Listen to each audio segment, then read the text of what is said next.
Madame, Monsieur, bonsoir. La réalité de la monnaie unique, toujours en attente en Afrique de l'Ouest. L'approche graduelle pour sa mise en œuvre reste toutefois maintenue. Décision issue de la 57e session de la CEDEAO. Les questions économiques abordées à ce rendez-vous et les enjeux en ouverture de journal. Et de 16 pour la semaine du numérique, l'intelligence artificielle se magnifie et le virtuel se vit à fond pour cause de Covid-19.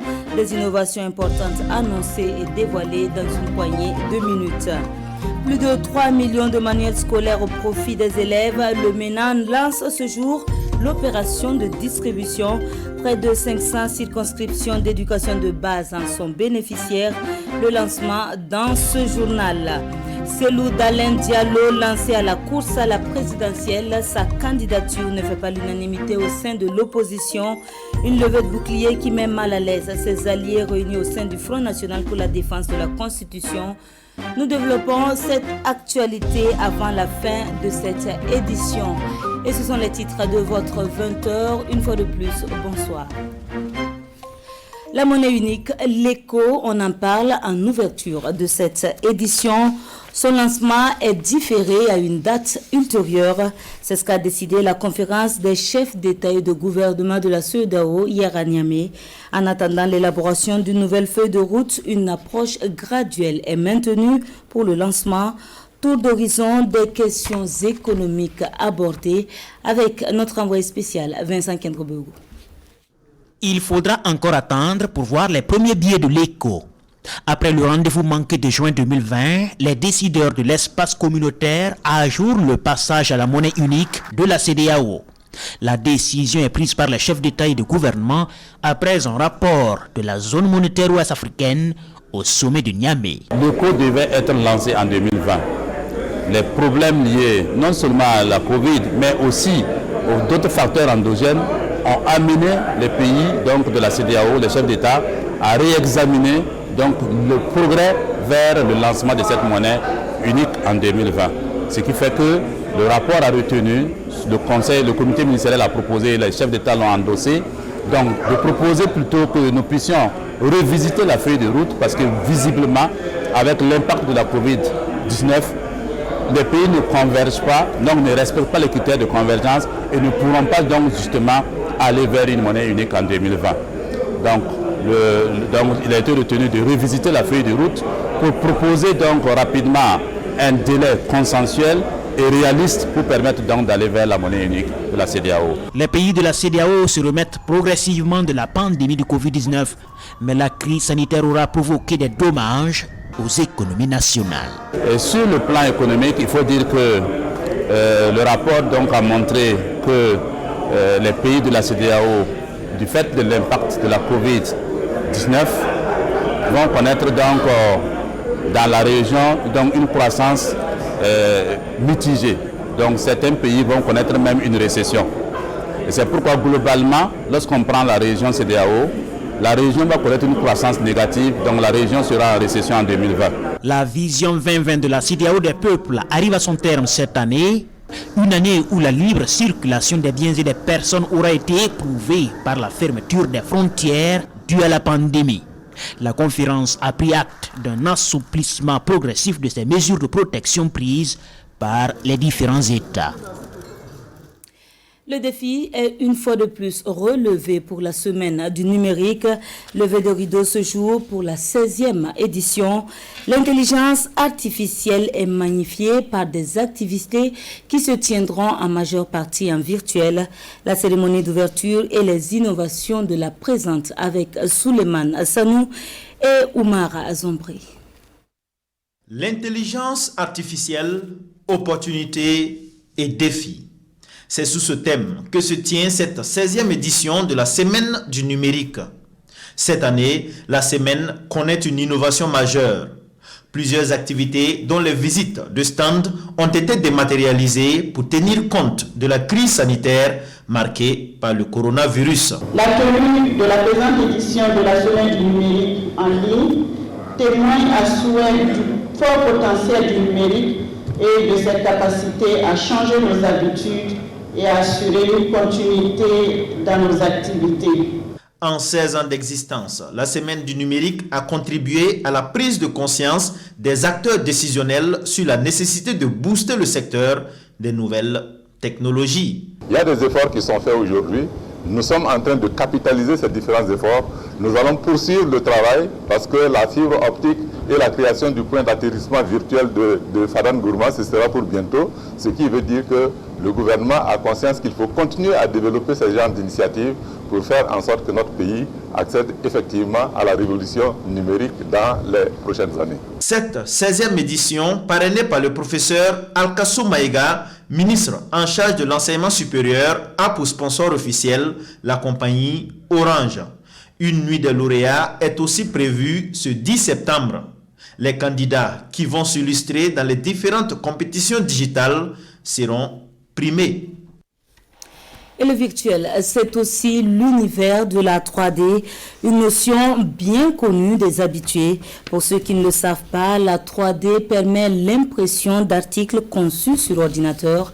Et en marge de la SNI, l'occasion est donnée à plusieurs de s'y familiariser grâce au partenariat ministère de l'économie et agence de développement belge. Nous également, nous partons à la découverte de cette révolution numérique avec Césaire Carrefour et Oumar Zombri. Cette machine est l'une des dernières nées de la révolution numérique. C'est une imprimante 3D. Sa fonction, rendre réel tout ce qui peut sortir de l'imagination. Comment ça marche? On fait la modélisation sur l'ordinateur. Ensuite, on le tranche grâce à un second logiciel qui va permettre de lire ce dessin-là par l'imprimante. Ensuite, on copie seulement ce fichier sur une carte mémoire que l'on insère et grâce à l'écran LCD, on va tout simplement sélectionner le fichier et puis on le lance. Si la 3D n'a plus de secret pour Kevin Dera, Ali Mustafa, informaticien, est quant à lui un profane en la matière.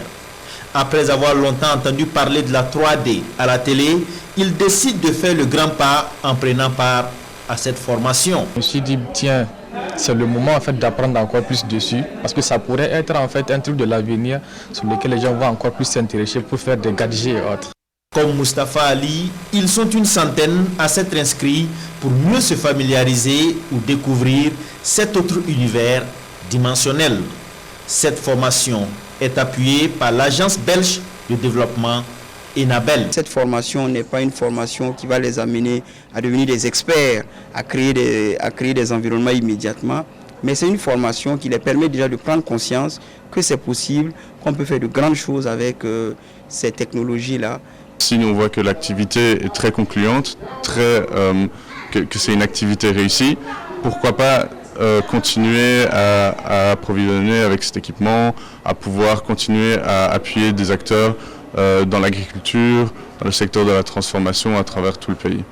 L'initiation à l'impression 3D va durer une semaine. Compte tenu de la situation du Covid-19, seulement une quinzaine d'apprenants est autorisée par séance. L'apprentissage ne saurait également se faire sans support écrit. De ce fait, des manuels sont sollicités dans plusieurs secteurs, dont celui de l'éducation. Une éducation qui se veut d'ailleurs gratuite au Burkina.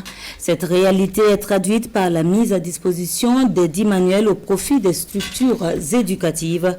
Et pour cette année scolaire, le besoin est estimé à plus de 3 400 000 pour 488 circonscriptions. Il a donc fallu en produire plus de 2 millions pour compléter le stock et débuter l'opération de distribution ce 8 septembre. Le témoignage, c'est avec Nongba Kouda et Sébastien Zongo. Un livre de lecture, un de calcul et un autre d'observation par élève, mais chaque livre d'histoire et de géographie servira pour 2 élèves du primaire. C'est l'engagement du ministère en charge de l'éducation nationale pour un besoin de près de 3 400 000 manuels à mettre à la disposition des 488 circonscriptions d'éducation de base du Burkina pour cette année scolaire 2020-2021. L'engagement est pris de mettre les manuels scolaires gratuitement à la disposition de l'ensemble des enfants, comme du privé, comme du public. C'est uniquement au niveau du préscolaire que les livres sont subventionnés. Mais au niveau du primaire, les livres sont gratuits. Et il a fallu produire plus de 2 300 000 manuels du primaire pour compléter le stock dans les magasins du ministère. Vous avez suivi au dernier conseil des ministres, donc en juillet, l'adoption par le conseil, donc l'approbation par le conseil d'un marché par entente directe avec Impricolor pour l'édition donc de 2 595 000 manuels. Et c'est ce que donc, nous avons donc fait. Ils ont commencé à faire le travail. Je suis heureux aujourd'hui de constater que nous pourrons commencer à mettre à disposition des structures donc ces manuels-là au fur et à mesure que c'est produit. L'opération de distribution a débuté le 1er septembre et s'étend sur 2 mois. Son coût est estimé à 50 211 000 francs CFA. Nous pensions pouvoir avoir donc les manuels pour la nouvelle réforme.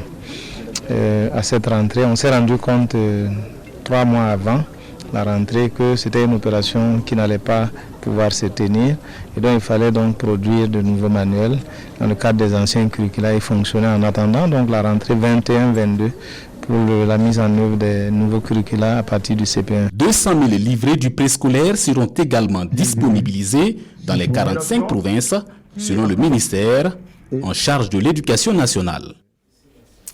Un bond qualitatif, ainsi devrait-on qualifier l'état actuel du ministère du Commerce comparativement aux 3 années précédentes. À en croire le premier responsable du département, plusieurs acquis sont à mettre à l'actif de sa prise de fonction. Des perspectives également sont envisagées pour l'avenir. Les grands axes de ce qui a été dit au cours d'une conférence de presse avec Salifou Belem et Christine Koulibaly. À cette tribune, Aruna Kabouri égrène une à une les réalisations de son département au cours des 3 dernières années. Le ministre du Commerce, de l'Industrie et de l'Artisanat note que les réformes menées par son ministère ont permis la création ou la normalisation de 600 entreprises. Il est à noter l'adoption le 30 octobre 2018 du nouveau Code des investissements dont les innovations ont permis de dynamiser l'investissement au cours de ces 3 dernières années. En témoigne la hausse du volume de l'investissement privé qui est passé de 878,2 milliards en 2016 et 1296,6 milliards en 2019. Pour ce qui est des méventes, le ministre en charge de l'industrie estime avoir réglé définitivement les questions d'enlèvement des produits à la SN Sosico et à la SN Citec. Ainsi, des campagnes de déstockage des produits en mévente de la SAP olympique ont été organisées en collaboration avec l'Union des vendeurs de pieds détachés, cycles et cyclomoteurs. La mise en œuvre du protocole d'accord avec les distributeurs et importateurs de sucre permet dorénavant l'écoulement intégral des productions annuelles de la SN Sosico. Concernant l'appui aux huileries pour l'enlèvement de leurs produits en mévente, les membres du réseau des importateurs et distributeurs d'huile alimentaire, RIDA, du Burkina Faso, accompagnent les huileries en difficulté dans l'écoulement de leurs produits. Son département a également entrepris la labellisation des produits du terroir. Et à ce jour, le processus est achevé pour le Faso d'Anfani. Autre acquis, la relance de la production cotonnière avec l'octroi de subventions par l'État à la filière coton au cours des 3 dernières campagnes à hauteur de près de 64 milliards de francs CFA. Un colis rempli d'explosifs découvert dans un véhicule de transport en commun ralliant Ouagadougou et Fada. Cela s'est passé le 1er septembre.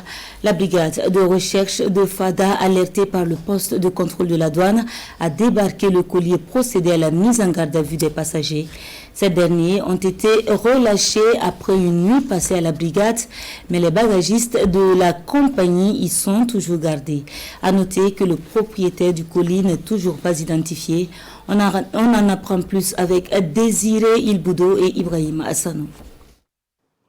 Le colis suspect découvert dans un véhicule de transport en commun le 1er septembre dernier et contenant des explosifs n'a toujours pas de propriétaire. Après une nuit de garde à vue à la brigade de recherche de gendarmerie de Fada, tous les passagers du car ont été libérés.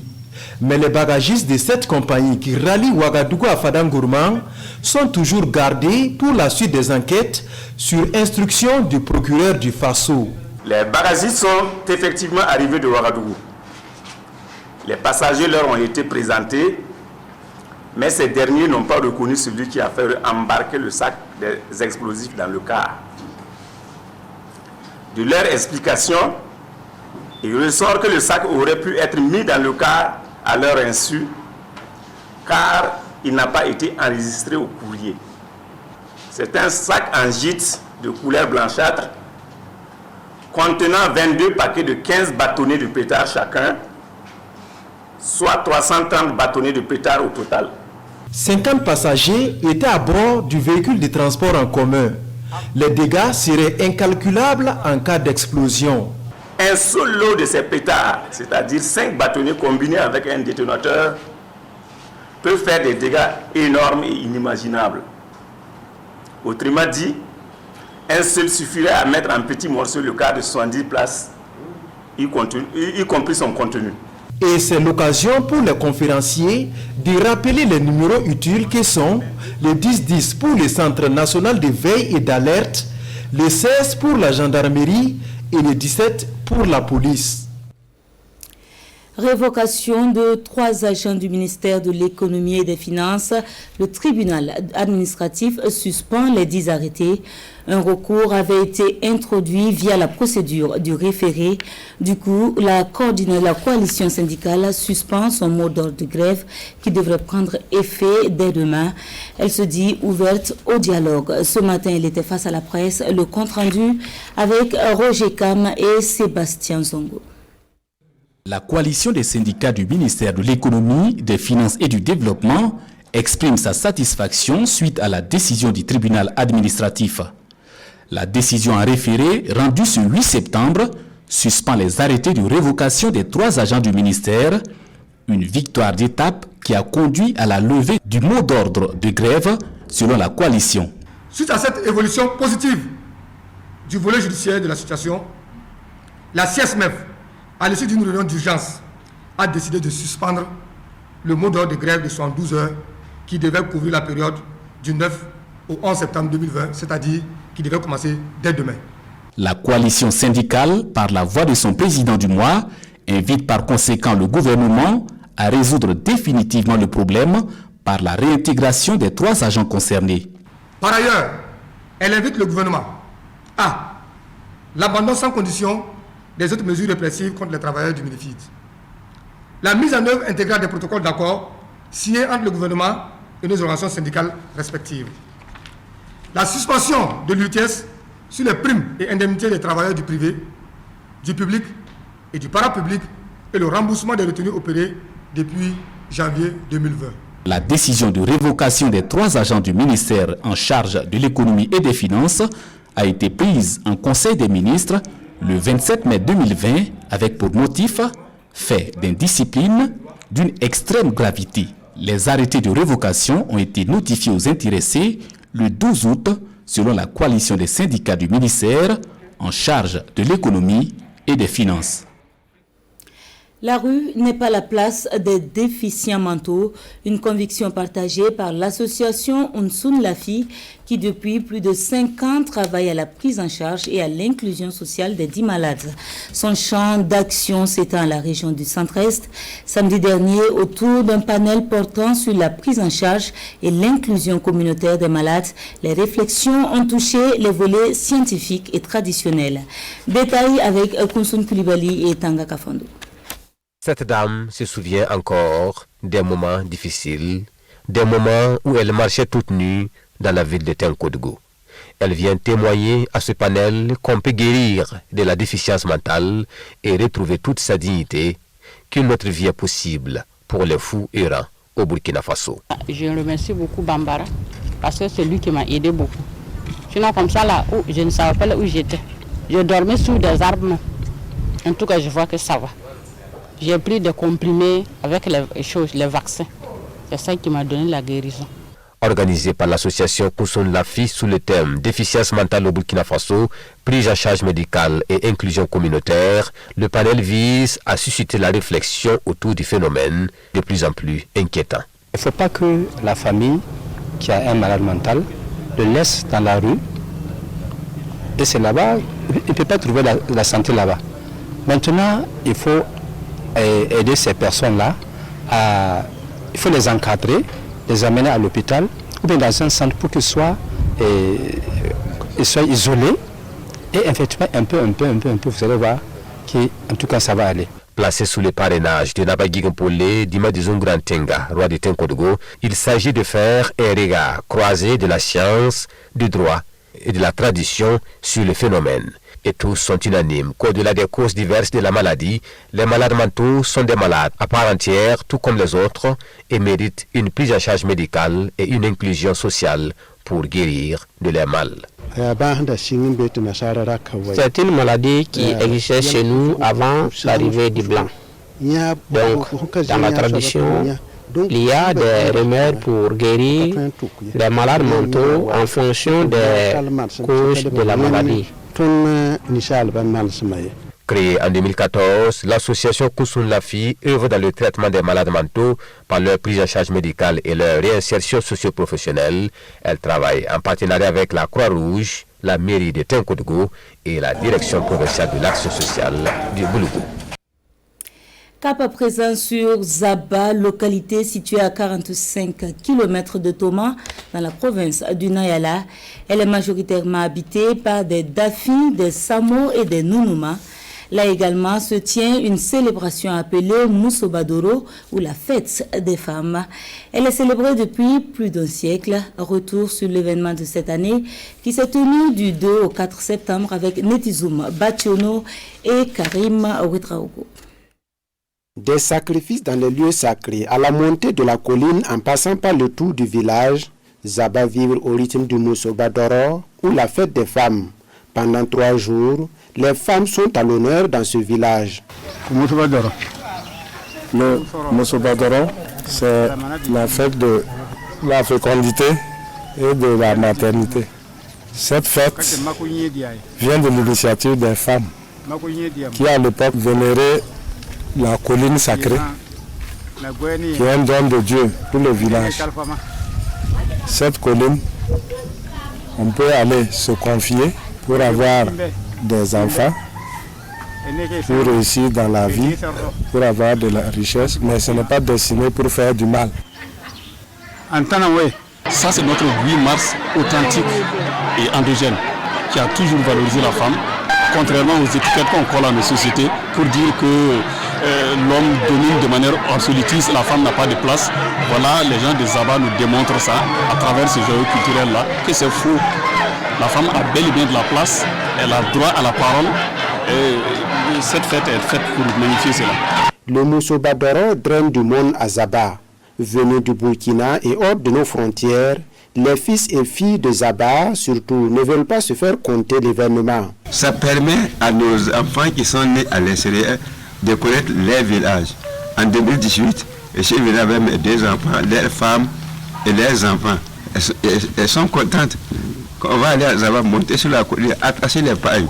Alors moi, ça me fait rire. Il y a des autres, on a fait au moins 1 à 2 ans, on ne se voit pas. Donc si ça arrive là, il fait toujours un effort d'être là. Durant tout le Moussobadoro, seules les femmes mariées au fils du village peuvent danser au rythme du son des griots. Mais d'abord, elles doivent s'habiller en paille traditionnelle, bâton et queue de bœuf à main. La direction régionale en charge de la culture travaille à la pérennisation de ce patrimoine culturel. On parle toujours culture avec les Sotigui Awards qui prônent une implication des femmes cinéastes et celle de l'audiovisuel dans la culture de la paix. 5e édition du 12 au 14 novembre prochain. 13 catégories de fiction long métrage en compétition. Les détails au travers d'une conférence internationale résumée par Christine Koulibaly. Sotigui Awards se tiendra du 12 au 14 novembre prochain à Ouagadougou. Annonce faite par les membres de l'Académie des Sotigui à cette conférence internationale de presse. Et cette édition se veut particulière avec de nombreuses innovations. Elle se penche surtout sur la contribution des femmes cinéastes à la culture de la paix. À celle-là, nous allons ajouter l'ouverture du Sotigui du public à quasiment toutes les catégories. La fixation d'une contribution de participation à la cérémonie de récompense à 20 000 francs. Et l'organisation d'un after Sotigui avec nos stars du cinéma. 5e du genre, l'édition de 2020 regroupe une quarantaine d'acteurs et comédiens d'Afrique avec 13 catégories de fiction long métrage en compétition. Le mode de nomination des acteurs comédiens repose sur plusieurs critères, dont la crédibilité de l'acteur dans le rôle qu'il interprète, la capacité à la qualité de conversation de l'acteur et la qualité du jeu d'acteur. Le Sotigui du public africain est désigné par voting via le site internet www.academie-des-sotigui.org. Créée en 2018, l'Académie des Sotigui travaille en partenariat avec le FESPACO dans le but de contribuer à la reconnaissance et à la valorisation des acteurs et comédiens du cinéma africain. Projection de films, panels sur la piraterie des œuvres cinématographiques sont au programme de l'édition de 2020, en plus de la cérémonie de récompense des lauréats des différentes catégories prévues pour le 14 novembre prochain. La paix, justement, c'est ce qui est chanté par l'artiste musicien Zigzag dans son premier album. D'autres thématiques vont en soutien aux forces de défense et de sécurité et à la promotion des valeurs culturelles. La dédicace de l'œuvre ce 6 septembre nous est présentée par Asmane Zoundi et Dramana Guéné.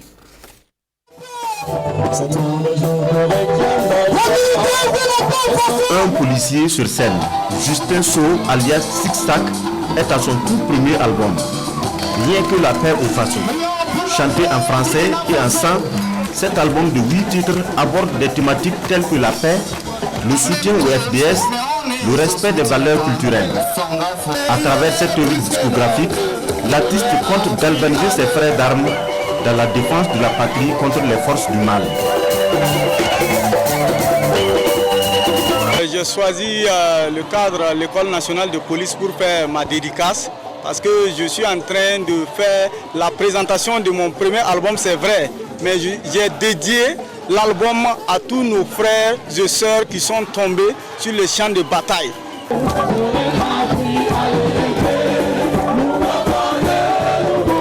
De nouveau à l'EMP, on n'a qu'à se conseiller. Wakilogo sont des titres phares de l'album. À travers ces titres, l'artiste invite les mélomanes à œuvrer pour la paix et la cohésion sociale.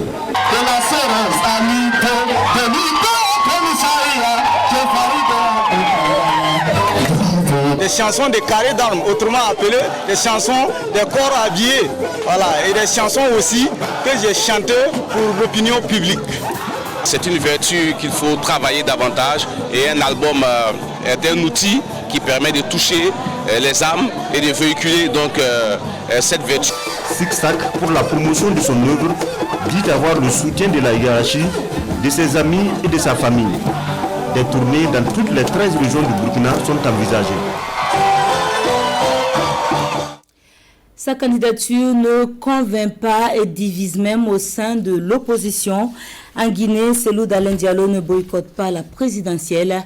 Le chef de file de l'opposition politique, malgré ses nombreuses récriminations contre le processus électoral, a déposé son dossier de candidature. L'opposition pourtant appelait au boycott du scrutin en cas de candidature d'Alpha Condé à un 3e mandat et à la modification de la Constitution. En arrivant à la Cour constitutionnelle, Cellou Dalein Diallo mesure l'importance de son acte.